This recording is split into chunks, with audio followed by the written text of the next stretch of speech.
Welcome to the Kelly Cardenas podcast, where attitude is everything. On today's show, I'm very excited. I've already got so much from 5 minutes of this man's time. And what I think is incredible is the amount of the wealth of knowledge, but not only the knowledge, but the practical application in life that I see. And also too, I got a chance to be able to meet his wife before I met him.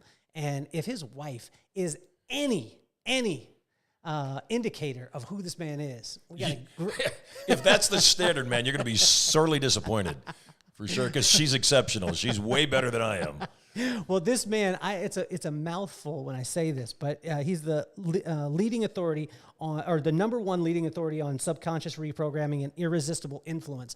And I can't wait for him and his voice. So welcome to the show, Mr. Marshall Silver. Hey, brother, great to see you. Very glad to be here. Thank you so much for the invitation. Hey, this is my pleasure, and it takes me to a place of my childhood. I was talking with your wife the other day, and I was telling her that you were doing her hair, by the way. I was doing her hair. Yeah, and she just says the greatest things about you. She not only loves her haircut, she looks phenomenal. She also was talking about you and your entrepreneurship and your spirit and your attitude. She said, you've got to meet this guy. And she said, you guys have so much in common. You're going to really like him. And, again, you spent 5 minutes with me. I've spent 5 minutes with you, and I feel the exact same way. So thank you. Well, I appreciate it. My dad, the reason why I was saying that is because I told your wife about one experience as a kid. And it was about 1984, 1985. My dad got involved with what was called a Millionaire course at the time. It was a guy named James E. Tollison. And James E. Tollison talked about a thing called sleep teaching. So my dad took a Walkman, broke the headphones, strung them through my wall. And so by the way, for your younger listeners, you should probably understand a Walkman is what you might call an iPod. Except it had a moving part inside of it, a cassette recorder, which was this cassette tape that you put a pencil inside to rewind. You spun it like that. So now that you're caught up, we can continue. Yeah. So most of our listeners, actually, it's great because 25% of our listeners have no idea what Walkman is. There are 25% that do know, and you know who I'm talking to you. Power to us. Yes. And so my pops broke this Walkman and put these tapes, these Millionaire tapes, in our pillows and made us teach what he called sleep teaching for 8 to 10 hours a day. And we had to do it for 2 years. And what I did is I worked out the math. It was 7,000 hours of subconscious programming before I was in 6th grade. So we're sitting with the leading authority on subconscious programming. So talk to me about why my dad was right, Marshall. I was talking to my children this morning at breakfast, and 90% of our life is dictated by what goes on between our ears on a moment-by-moment basis. Reality is created through validation. What we believe to be true is true for us, nothing else. And so we don't have the luxury of a negative thought. We don't have the luxury or the headspace to be able to let our brain say, oh, I might lose at this, or this isn't going to work out well for me. Because frankly, it's going to work out however it works out. You're either going to win in that circumstance or you're going to lose. And there's no amount of negativity that's ever going to assist you. I love my children. I've got younger ones, 11, 9, and 7. And I tell them, you will never get what you want by throwing a fit. You just may get what you don't want. You will never get what you want. And frankly, I think that most adults would be well served to listen to that too. The people that throw fits and make a big deal about stuff, the Karens and the so forths, that, make their lives miserable when all they really have to do is breathe. On a day-by-day basis, there's lots of things that we don't agree with and lots of circumstances we might want to be different. And yet one of the most powerful skill sets we can possess, ironically, is an ability to surrender to the moment, find our lives perfect, and deal with what emerges. Because finding our lives less than perfect is a waste of time. It's very Zen to say it is what it is, and yet that's true. So Marshall, how can we apply this to kids? Like I said, my dad, we used to give him a hard time. My brother gives him a hard time. But although all the principles that we had to listen to at 4th to 6th grade are all things that we use in our business now and help us to be successful, how can someone unlock that subconscious part without having a dad putting a Walkman in their pillow and making them feel like they're different from all their friends? You cannot. I called my daughter weird the other day, and she almost started crying. And I said, why are you responding that way? And I meant what I said. She said, you said I was weird. I said, you are weird. I was paying you a compliment. You're unique. You are unlike all the other children, and I think that's amazing. I'm massively weird, sweetheart. Your mother is exceptionally weird. That's the reason I married her. And she said, I don't like that word. I said, I respect that, and you're giving away your power. So stop giving away your power. So for those of you that were not fortunate enough to have a father that sleep taught you, that gave you programming on a regular basis for those years that your father, Kelly, gave them to you, then yes, you can find somebody that's a master at subconscious reprogramming. And I'm not suggesting anybody in particular.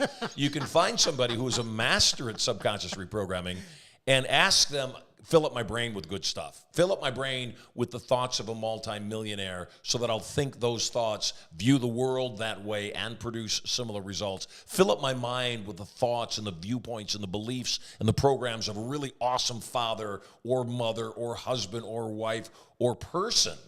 And when your brain is filled with those viewpoints, what happens is the world responds accordingly. We'll find what we're looking for. You know, I happen to think that we are in absolutely magical times. You know, as we were recording this, there's some pretty major things going on in the world. And I don't know, you know, how much any of your viewers are paying attention. Today, Elon Musk has been approved to take over Twitter. Now, communication equals wealth. What that means is the better that we communicate, the wealthier we will become in all ways, not just financially. And finance is important. You know, sometimes people, especially people that think they're enlightened, like to diminish financial success. And I don't. Money cures most things. You have a whole lot more choices when you have money. So I highly recommend you fall in love with the idea of being rich. And the thing about Elon Musk buying Twitter is the truth sets us free. I saw a news report right before I got down here. I was online. I was looking at a video, and it was a commentator, a left-leaning commentator saying, you know, Elon Musk owning Twitter could sway elections and could, you know, force people to think in a specific way and could literally control the way our government moves. And I'm thinking to myself, that is hilarious, because this exact same guy, not a year ago, 2 years ago, was saying, oh, that's impossible. That could never happen. You know, social media doesn't control elections. Mainstream media doesn't control elections. And now they're acknowledging, yes, they do, and yes, they have. The other side of communication, though, is external communication. If you're not getting what you want on a regular basis, it's because you're really fun to say no to. So learn how to be fun to say yes to, and your whole world changes. And in the midst of all that, Kelly, we've got to understand that everything that we want that we don't have, we are going to get from other people. And frankly, you got to fall in love with other people. You don't have to like everybody, except you must love everybody. And you got to accept the fact that we're different. And, you know, we have different viewpoints, including this clown that was talking about Elon Musk buying Twitter. The fact of the matter is, yes, big tech, mainstream media, this podcast, we influence people. And that influence comes with a very big responsibility to those that are given much is required. So if you're going to be in a position of power over people, whether it's, you know, in a relationship or your children or your business or your clients, be ethical, be moral, do the right thing. Be the same in the light as you are in the dark. So, Marshall, I think one of the coolest things was when we were talking earlier, a lot of times people look at you and they say, it's easy for you to have a millionaire mindset. I mean, you've done amazing things in your life, had Vegas shows, you've been on, national TV, you've been all over the world. And the great thing for me is talking to you, you came from a family of 10. You were talking about the heat being turned off. You didn't come from this place of, oh, well, everyone has had it, and therefore I need to have it. You experienced the whole other side of life. Can you talk to us about this a little bit? Yeah, you know, we were broke growing up. My first home had no running water. We had no electricity. We had no phone. Often we had sometimes no food. Twice my family was homeless. Myself and my 9 siblings that lived when I was there at the house, when we were homeless, the next home we lived in was a converted chicken coop. The local community in Michigan realized that we were going to die in a cold Michigan winter, so they renovated a chicken coop. And for 4 years, myself and my siblings, we lived there. And, you know, other than clucking when I get happy, no adverse side effects. These days, though, my main residence is a 17,000 square foot home in Las Vegas. As you know, as we're broadcasting your podcast, we're in this beautiful little town in North County, San Diego called Carlsbad. In my opinion, and I really don't want other people learning about this, it's the best place in the world. And I've been all over the world. You've been all over the world. It's the best place in the world. Please do not move here. It is that nice. And, I fly around in private jets, and, I have made over $600 million in my career.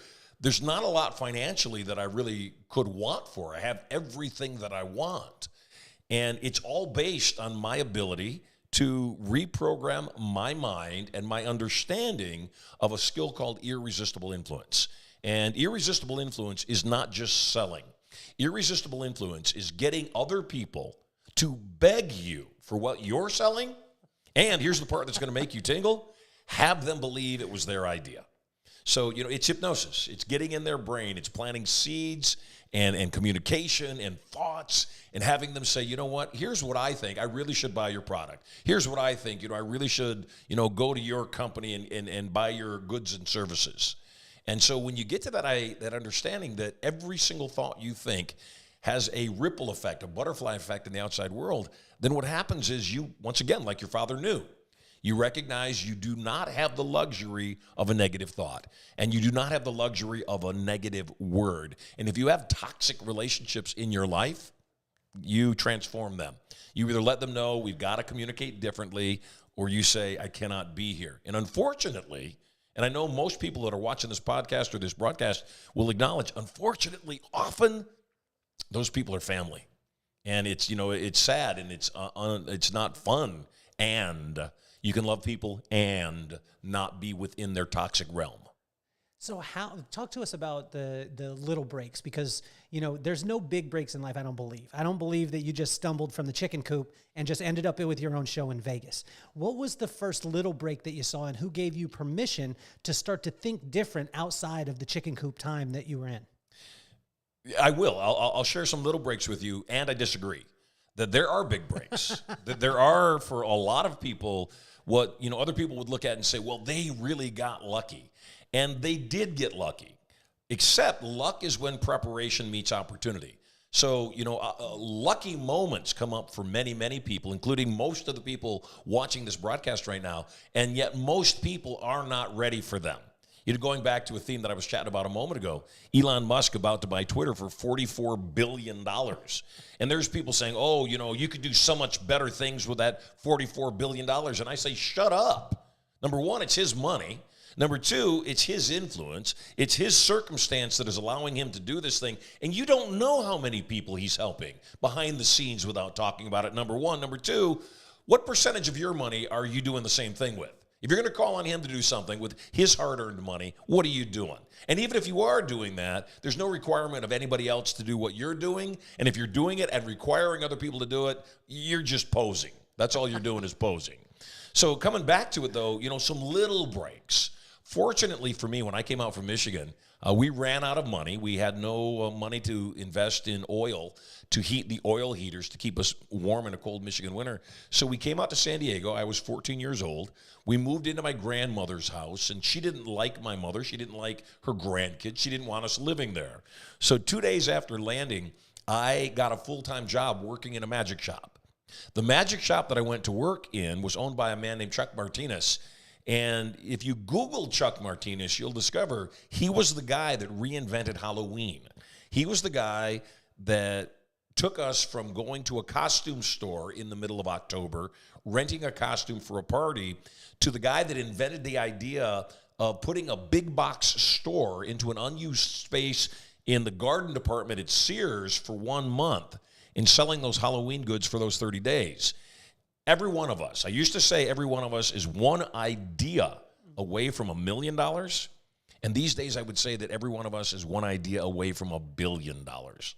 And so that was a minor break for me, watching a guy who was 9 years my senior, watching him go from fairly broke to being a millionaire worth about 40 or 50, 60 million dollars in the course of 5 years. Since reality is created by validation, when I saw him become that wealthy that fast, I said, okay, what's your idea?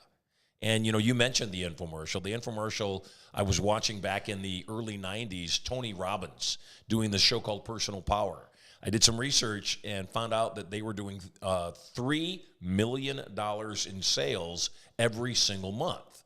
That's respectful. That's a decent amount of business. But I did some further research, and I saw there was another show called the Psychic Friends Network with Dionne Warwick. And they were doing $30 million every single month in sales.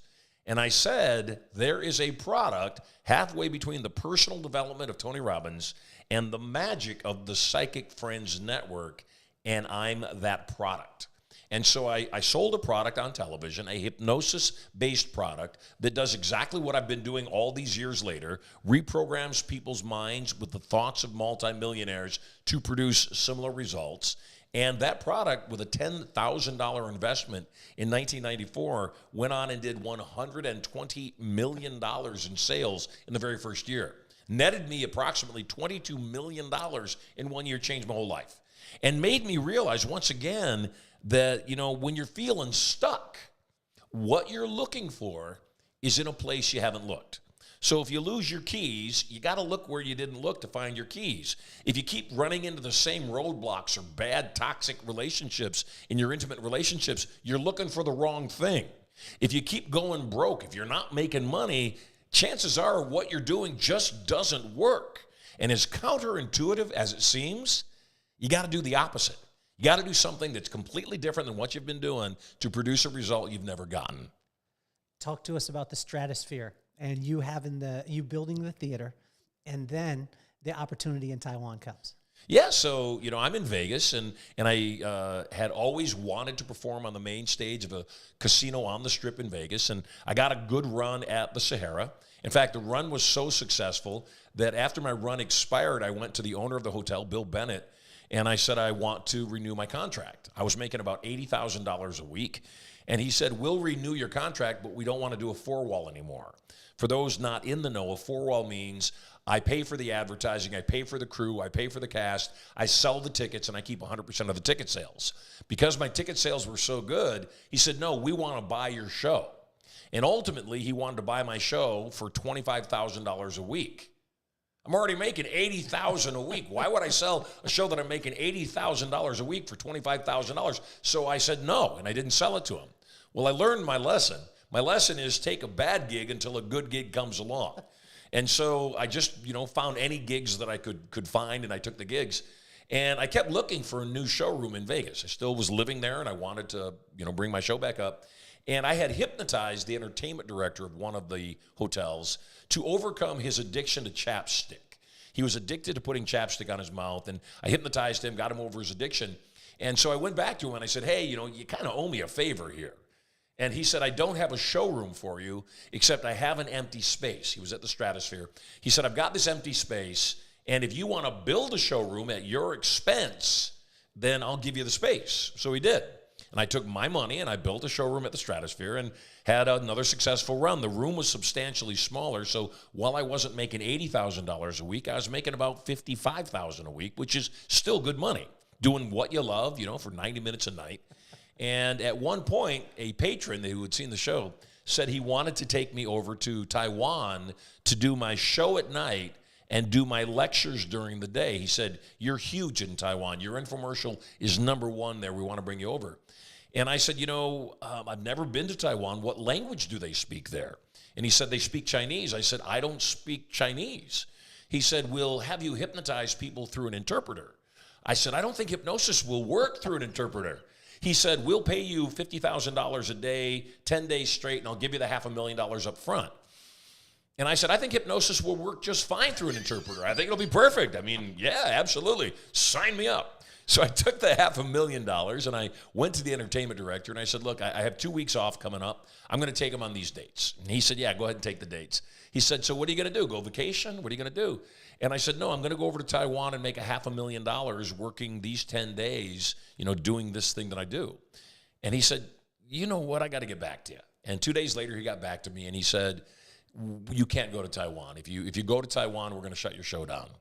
And I said, what the heck, man? I've got the time, and what are you talking about? I've already taken the money. He said, if you leave, we're going to shut the show down. So I called him on his bluff. I said, I'm going to go anyway, and I left. He shut my show down. Years later, come to find out, what had happened was when he realized I was going to make $50,000 a day when I was basically making $50,000 a week in his showroom, he knew that if I did that, I would never come back. And so I came back. I didn't have a gig. Once again, you take a bad gig until a good gig comes along. I get a call from a guy named Ron LeGrand, who is one of the leading authorities on teaching people how to buy and sell real estate as an investor. And he called me up and he said, I heard that you are a good hypnotist. And I said, that's not true.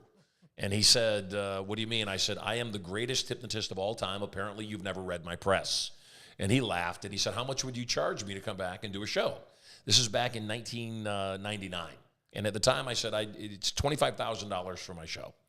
And he said, oh, my God, is that the best you can do? And I said, well, I'll also need 2 first-class airline tickets, lodging, ground transportation, and a per diem for food. He said, what if I let you come back the next morning after your show and lecture for 90 minutes?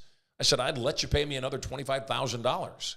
He said, you don't understand. I'll let you come back and I'll let you sell whatever you want to sell, and you keep 100% of the money. Once again, my philosophy is take a bad gig until a good gig comes along. Do something. If your phone isn't ringing in your business, pick it up. Be proactive in your life. And so I said, sure, I'll take the gig. I just want you to pay for my airline tickets and my lodging. So he said, sure. So I go back and I do the show, and the show's a big hit. And the next morning, I'm lecturing in front of 1,000 real estate investors. And I offered up a 2.5-day training at the time called Turning Point for $500 a ticket. These days, it's $3,000 a ticket. I offered up the ticket for $500, and 800 of those people bought a ticket for $500. I made $400,000 in 90 minutes, and it changed my life forever. Oliver Wendell Holmes said, a mind once expanded can never contract to its original state. Once you learn a new truth, you can't go back. Here's what I believe. Kelly, I believe that a wallet once expanded will never contract to its original state. Once you get used to making money at a certain level and you know you can, you won't go back. Once you get used to living in a certain way, flying on private jets or having multiple homes or whatever it is, you won't go back. And that experience was a major breakthrough for me in realizing I was thinking too small. And here's the biggest thing. No risk means no goodies. You know, all my career, I had been very specific about my speaking engagements. You got to pay me a speaking fee. And I took a gig that had no guarantee. The only money that I would make would be based on my performance. And based on my performance, I didn't make $25,000 or $50,000 for my show and my lecture. I made $400,000. And for the most part, during the last whatever amount of years it's been since then, have never gone back to the model of having somebody pay me a speaking fee. I always say, may I offer additional training to those people, and I just keep whatever I sell them. How has this applied to your personal life? Because, you know, as you're talking about it, the expansion, when people are hearing it, they're hearing the expansion of the financial world for them and for within their world. How does that translate into the personal side for you and that expansion for you too as you go along? You know, everything happens for a reason, and it serves us. I said it earlier, finding our lives less than perfect is a waste of time. It is what it is. I was married twice before I met my one true wife, and I'm really glad that I was. I learned what bad marriage can be, and I learned, what you don't want in a marriage. And, you know, I'm rich, and I am extremely handsome, and I'm very funny and massively modest. That by far is my greatest quality, is I'm massively 100%. modest. I mean, clearly. I mean, look at me. Yes. And because of that, I've dated a lot of women. Obviously, you have too. You're a good-looking guy, very charming. And only my wife. Yeah, good for you, brother. Good for you. I wasn't so fortunate. If I had dated my wife early on, I would have been arrested because she's much younger than I am. And so for me, I was looked for the wrong thing. You know, my idea of the perfect woman was blonde hair, blue eyes, and very large blue eyes. And so because that was my criteria in my selection process, not to say that blonde-haired, blue-eyed, big blue-eyed women aren't awesome. The ones that I selected weren't. And so when I got tired of being a playboy and I got tired of that nonsense in my life, I said to God, I said, you know what? I want someone kind. That's my number one criteria. I won't do drama anymore. And with that in mind, I met my bride, and you've met Erica. She is kind. She is funny. She's stunning. She's not blonde. She's brown-haired. She's not blue-eyed. She's brown-eyed. And I have come to realize she's my type. She is exactly what I was looking for. We've got 3 amazing kids, Sterling, Maximus, and Prosperity. And so, in my personal life, it's the same thing. We don't do drama. And if I find myself or my wife or my children getting in their heads, I tell them, get out of your head, get into your life. And get present. There's a thing that's called Satori. Satori is the ability to be in the present moment. Living in the past is depression. You can't change what happened. I cannot change my previous marriages or my lost fortunes or the mistakes that I've made in huge ways. I cannot change them. They happened already. And me worrying about the future would be anxiety. Me being concerned about what's going to happen tomorrow, I cannot change what's going to happen tomorrow. And even the thing that I fear most that might happen tomorrow might actually be good for me. I don't know. So there's no point in me being anxious for it. All I can do is be in the present moment. So as an example, this podcast, I am gloriously happy to be here with you. I'm extremely excited about what this new friendship and what our potential partnership on business endeavors might be. The fact of the matter is when people look at their lives that way and consistently say, what's good about this? Including everything that's been going on for the last couple of years. I have very specific, unhidden opinions about the scamdemic. I believe that it was created for political purposes. I believe that people have been harmed by it, children especially. I believe that, so many small businesses have been devastated by the nonsense forced upon us, including myself.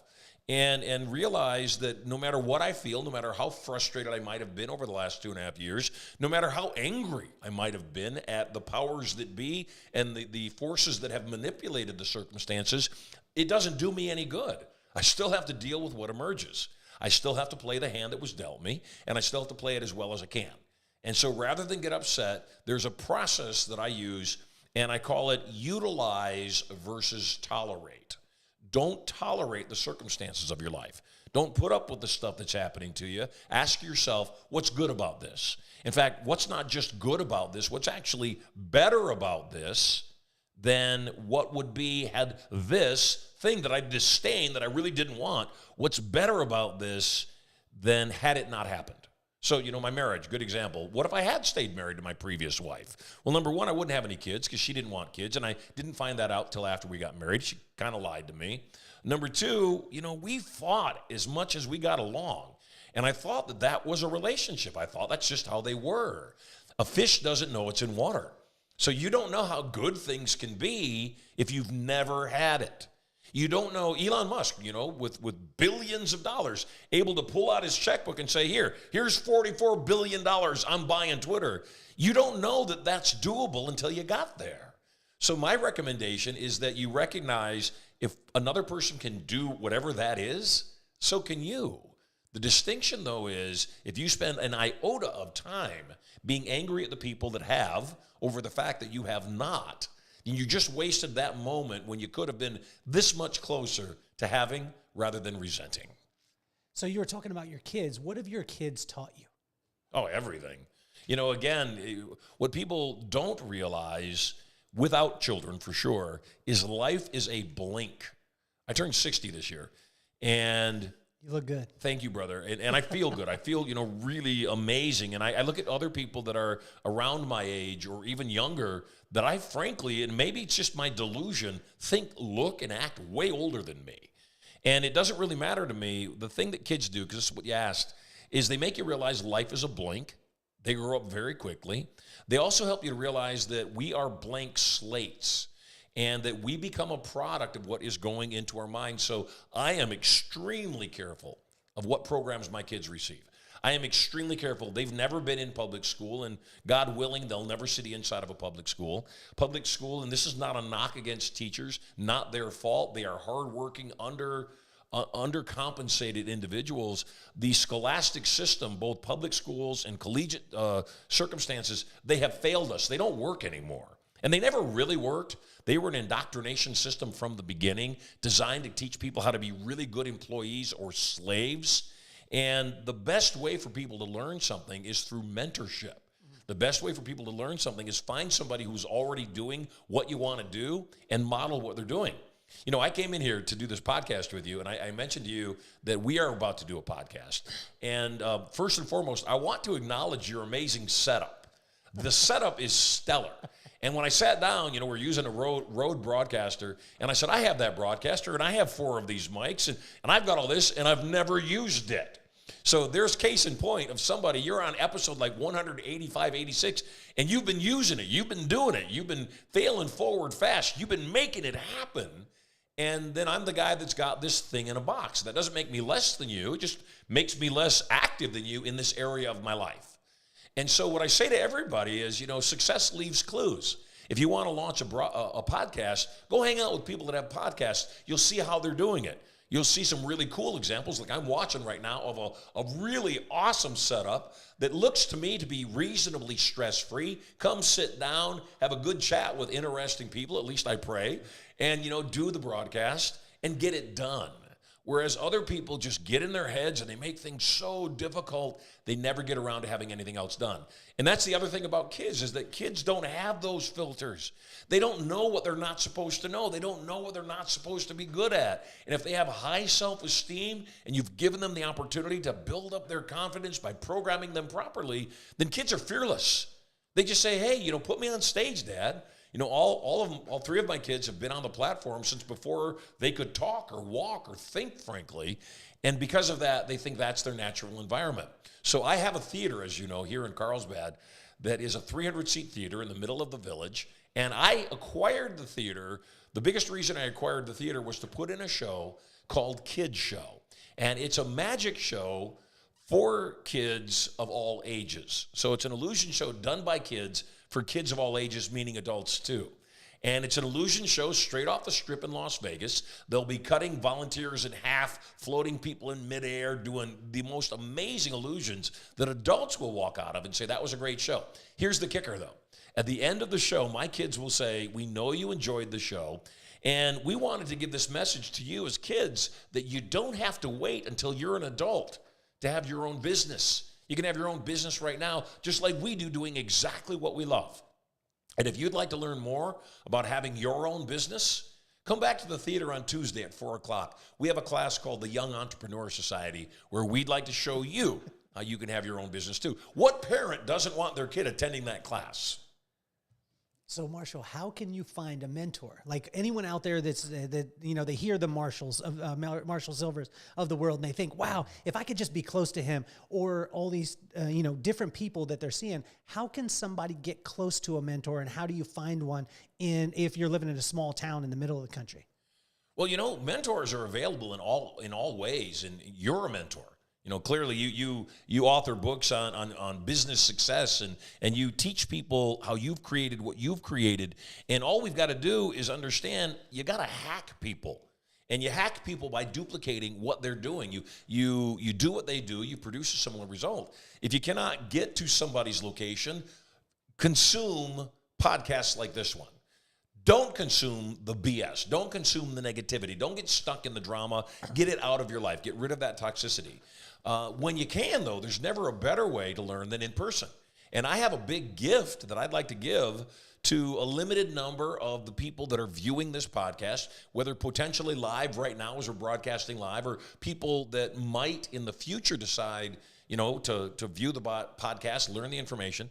And that is that you call my office at 1-800-92-POWER. Easy to remember, 1-800-92-POWER. You call them, you tell them you saw me on this podcast, you listen to the podcast. I've got 2 tickets worth $3,000 a piece to an event called Turning Point. I teach Turning Point 10 times per year. And I've been teaching it for almost 40 years now. We've got an event coming up in Orlando. We've got an event coming up in Dallas. We've got an event coming up in San Diego. So we have an event that you could attend. Contact them. And if you're amongst the first 20 people, I'll leave it open, 20 people that contacts my office at 1-800-92-POWER, and tell them that you were on this podcast, give them the name of the podcast, tell them you were here, and if you're amongst the first 20 people, they'll give you 2 tickets to attend the event live, and let me reprogram your brain. Let me rewire your mind with the thoughts of a multimillionaire to produce similar results. So what can we do as parents right now? Like a parent out there listening, and they're saying like you kept referring to programming your kids, which I think is a positive thing. I've watched my dad do this. I've got a notebook right over here, Marshall, that is from 1986, the notes that I had to take on that course that I did. And this is all the principles that I learned and I built my whole entire company on.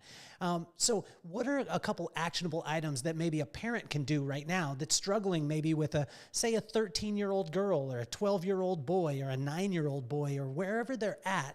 What are some of the things that they could do right now that will make an impact for them in a positive way? You know, my kids are in baseball. My boys are in baseball. They do jujitsu. My daughter does gymnastics. And I think one of the hardest lessons for anybody to learn, particularly kids, is that things don't always work out the way that you want them to work out. You know, my boys get up to bat and they strike out, and sometimes they're affected by that. And I said to them, you know, we watch the Padres play. We watch Manny Machado get up to bat and strike out. We watch Fernando Tatis Jr. get up to bat and strike out. And I said, they're the best in the game. They're professionals. They're as good as it gets, and they strike out. What makes you think that you're not going to strike out? What makes you think you're better than Manny Machado? And, you know, they kind of laugh at that, like you're giggling right now, except it's a fact. I said, here's the difference. Machado doesn't cry when he strikes out. He just struck out. And while he might not be pleased that umpire made 3 bad calls, and every last one of those pitches that were balls they called strikes, well, he's not happy. He says, okay, it's baseball. It's the way the game goes. And I think that's one of the things that parents don't understand is do not enable your children. Do not coddle your kids. Love your children and teach them about life. And so like I do with my boys, I say, boys, you know, there's no crying in baseball. There's no getting upset in baseball. Getting upset will not help you get what you want. You've got to be in Satori. You got to stay in the present moment. And you got to channel whatever frustration you might have had, whatever unhappiness you had that you didn't get a hit, channel it into the next time you're up to bat. Do something different. Go up to that plate with a different mindset, a different certainty, and tell yourself, okay, you know, Machado strikes out twice as many times as he gets a hit. That's a 300 hitter. And if that's what a professional does, then this is my 300th time. You know, this is my percentage where I'm going to get a hit. And if it's not, it's the next time or the next time. And it's got to be that way. And if you don't think it's that way, don't play baseball. And so I think as a parent, one of the things that you could do, number one, catch your kids doing things right. Number two, help them have an understanding of managing expectation. And I don't mean a negativity, and I don't mean that they should be okay with losing. I'm not okay with losing. I'm very competitive. At the same time, I also know not winning is a part of life. In a given moment, not winning is a learning opportunity. What can I do differently? Did I step out of the box? Did I swing too late? Did I hesitate? Did I let the pitcher who just struck out the 2 people in front of me intimidate me? What can I do differently? Because once again, it's that lesson that I gave to everybody earlier. Everything we want is in a place we haven't looked. Whether we want to hit a home run, whether we want to create a billion-dollar brand, whether we want our children to love us. You know, as kids enter into the teen years, and mine aren't even teens yet, my son is just turning 11, they think for themselves. And there's nothing that's going to change that, nor would you want them to change that. Except in thinking for themselves, I tell my kids, you know, I may not always be popular with you. The fact of the matter is, I'm always on your side. And you're always my main win. I want you to win. I don't even mind losing when you win. I'm okay with that. And I think that's the thing is that, you know, kids spell love Time. And when you can give kids that in your life, the reason I'm creating the show for the kids is to give them confidence, performing on stage, help their creativity. Performing, as you know, isn't easy. You know, being in the public eye, as you've been in the public eye in your brand, it's not easy. The higher the levels, the higher the devils. The more you put yourself at risk, the more you get attacked. And I want them to experience that. I want them to experience that judgment because that's real life. And ultimately, you know, they'll make thousands of dollars performing every single week. The profits of the show will all be put into trust so that when they reach 18, each of them will have millions of dollars in their trust account to go launch whatever business they want to launch. So if you are a parent, the best thing you can do is be an example to your kids. You know, be a better example. Even if the example is to tell your kids, look, I didn't make these choices early on. which is the reason I want you to make these better choices early on. And I'm going to say something not popular. And if you're watching this and you're a parent and you were watching it with your kids, you're going, hey, kids, you got to watch this. This guy's really great. He's saying really good stuff. I'm going to say something right now that may not be popular, and it's the truth. College doesn't work anymore. It flat out doesn't work. And if you want your children to be successful, you're much better off getting them into a blue-collar type of education, meaning give them a trade. Give them something that would allow them to take care of themselves first while on the side they're learning about building businesses, while they're learning how to be entrepreneurs, while they're learning that those that think govern those that labor. You know, we want our kids to be safe. I know I do. I know you do. The thing is, though, sometimes they have to touch the stove to get the message. And while that's so painful as a parent, you got to let your kids grow. You got to let your kids be, and you've got to acknowledge the fact that ultimately they're going to grow up and they're not going to be near you, and they're going to have to make those choices on their own. So as a parent, one of the biggest lessons I want you to know is a kid spells love, T-I-M-E. Spend as much time as you can with them. Mentor them. Live by example. You know, when I was a young man, I was a drug addict. And at 23 years old, I put it all behind me, and I said, I am never going to tell my son Sterling, so I always wanted a son named Sterling Silver. I am never going to tell my son, do as daddy says, not as daddy does. I said, I'm going to be an example. And this is 26 years before he was born. Except, again, be an example to your kids. What do you wish that people knew about the hypnosis, about that positive influence and thinking on a different level? Everything's hypnosis. Everything. What you believe to be true is true for you. What you focus on expands.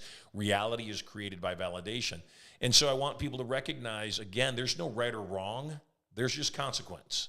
And people have different opinions. You know, people have different faith. People have different certainties. And ultimately, the question I have for you is your way of being taking you closer to what you want or further away?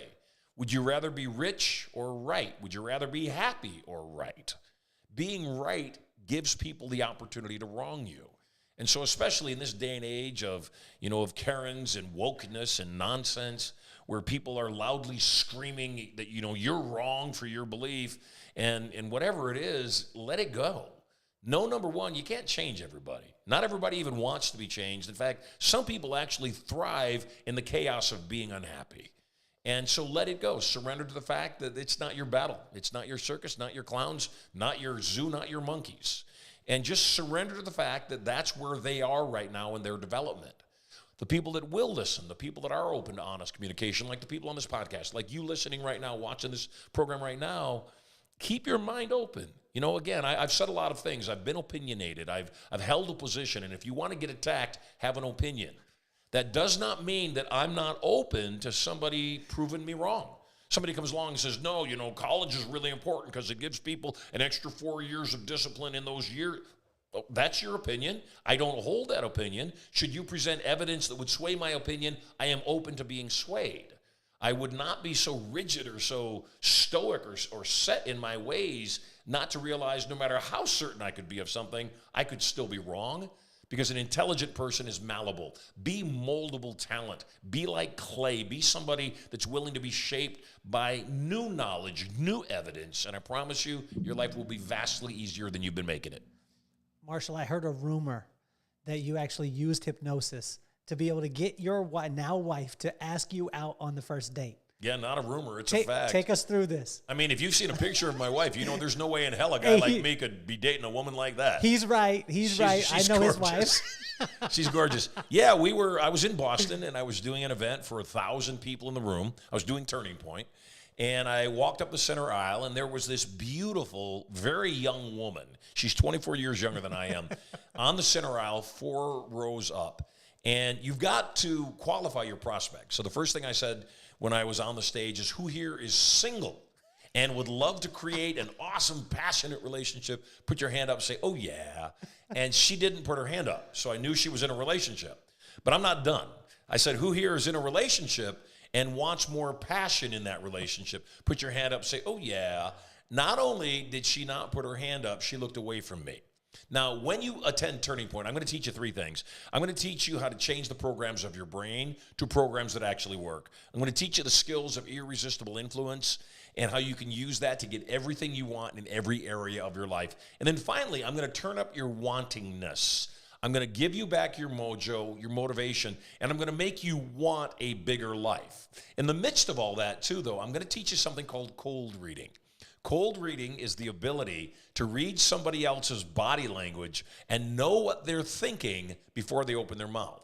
So when my wife looked away from me when I asked who wants more passion in their relationship, what it told me is that she was in a relationship and she wasn't happy, and that she didn't want more passion in that relationship. She wanted to transform it. So I said, game on, baby.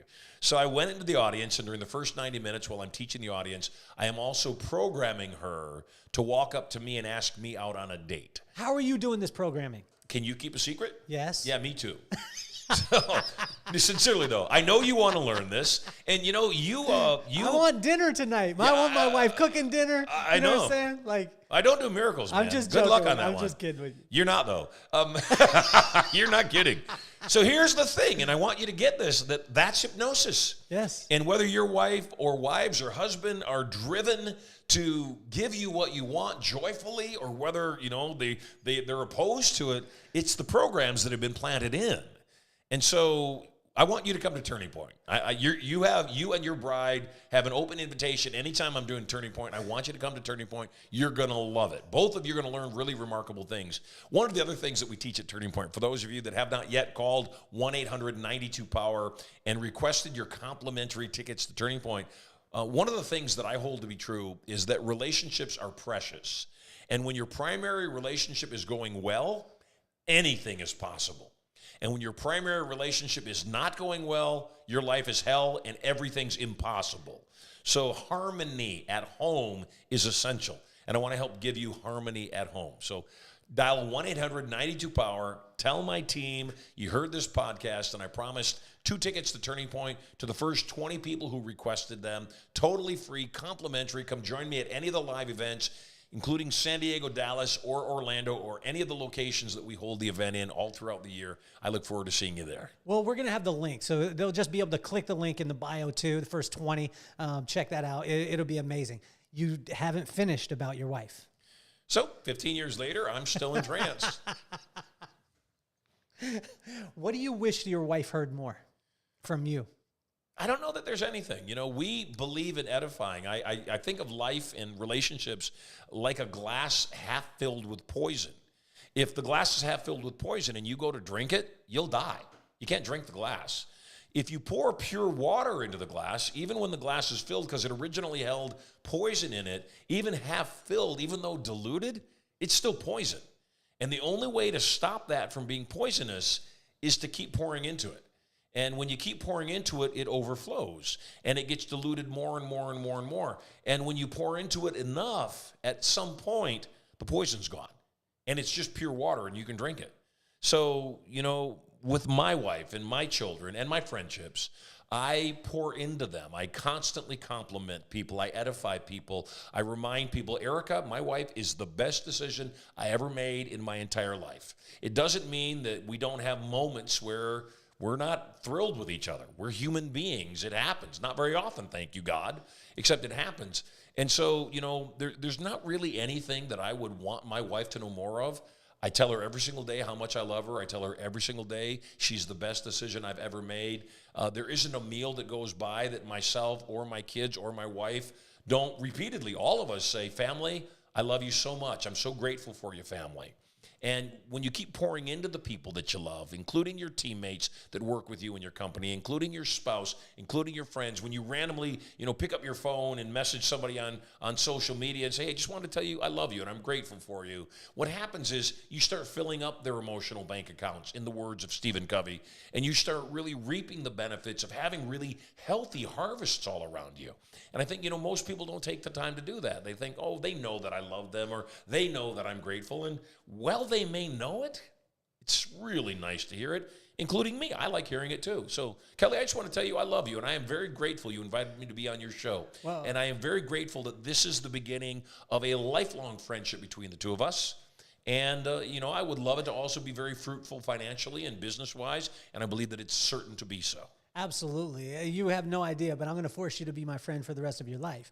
I started the podcast because of my kids. Maddox, who's 9 years old, or 10 years old now, and my daughter, who's 13 years old, her name is McKenna.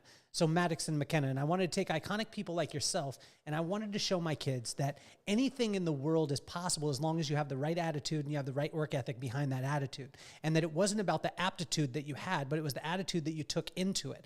So what advice would you give to Maddox and McKenna? And if you could use both of their names, it would be amazing, Marshall. Yeah, Maddox and McKenna, it's a blink. You're old.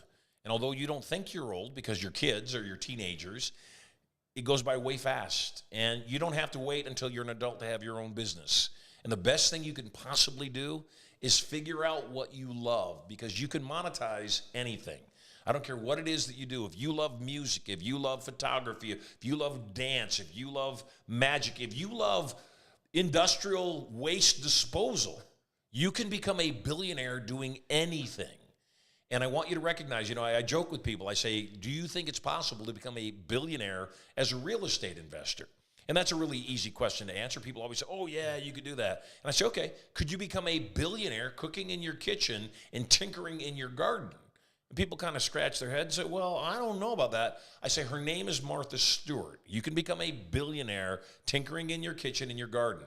I say, could you become a billionaire eating fire, riding a unicycle, playing the accordion? And people kind of laugh and say, no, there's no way. And I say, his name is Guy Laliberte. He founded Cirque du Soleil and sold it for billions of dollars. Yes, you can be a billionaire with a B in any way doing what you love. And so it's so important. Steve Jobs talked about this in one of his addresses to a graduating class. He said, figure out what you love. And so the way you figure out what you love is, and it's McKenna and Maddox, right? Yes. McKenna and Maddox, the way you figure out what you love is you ask yourself, if money weren't the object, if I could do anything I wanted to do all day long, what would I do? And some kid might say, well, I'd play video games all day long. And I say, great, then play video games all day long, except you want to figure out, how does my playing video games add value to other people's lives? You could design video games. You could design, tournaments that people play video games at.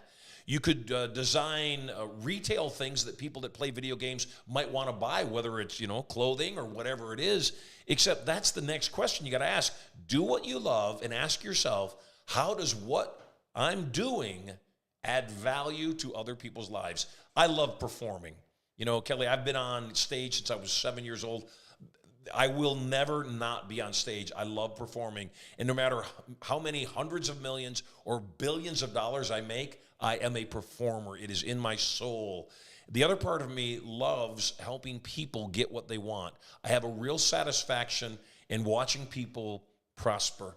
I have a real satisfaction in making other people millionaires. I selfishly want to be known as somebody who massively impacted the economy and be acknowledged for that. And some people say, well, that's really selfish that you need to be acknowledged. You should just give quietly. Oh, hell with that. I don't want to. None of your business what I do. I want to give loudly. I want people to acknowledge I did it.